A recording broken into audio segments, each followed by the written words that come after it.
Maithili express.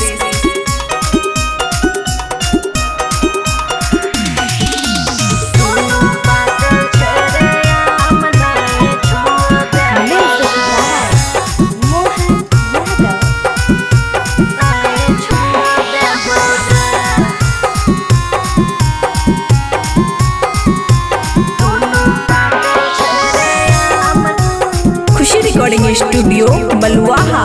उपरो देबो रे छौरा नीचो देबो रे, उपरो देबो रे छौरा नीचो देबो रे, दोनों पागल छै रे आम नहीं छुओ देबो रे, दोनों पागल छै रे आम नहीं छुओ देबो रे। उपरो देबो रे छौरा नीचो देबो रे, उपरो देबो रे छौरा नीचो देबो रे, दोनों पागल छै रे आम नहीं छुओ देबो रे, दोनों पागल छै रे आम नहीं छुओ देबो रे, दोनों पागल छै रे आम नहीं छुओ देबो रे, नहीं छुओ देबो रे।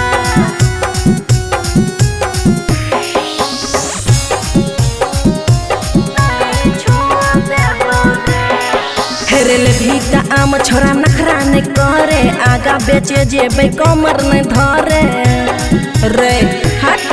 हेरेल भीटा आम छोरा नखरा नहीं करे, आगा जेबे बेचे कमर नहीं धरे।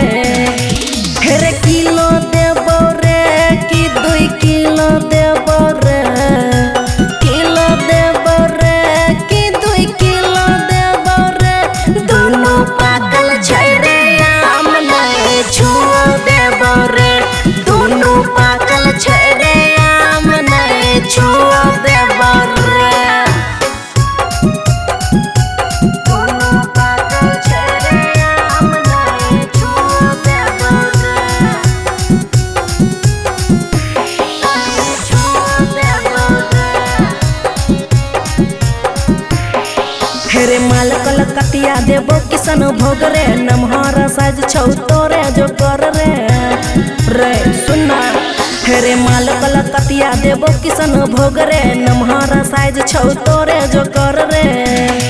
हेरे लाले ने छौरा कमे रेट देबो रे, राइटर ओम प्रकाश तोरा भेंट देबो रे, दोनों पागल छै रे आम नहीं छुओ देबो रे, दोनों पागल छै रे आम नहीं छुओ देबो रे। खुशी रिकॉर्डिंग स्टूडियो बलुआहा।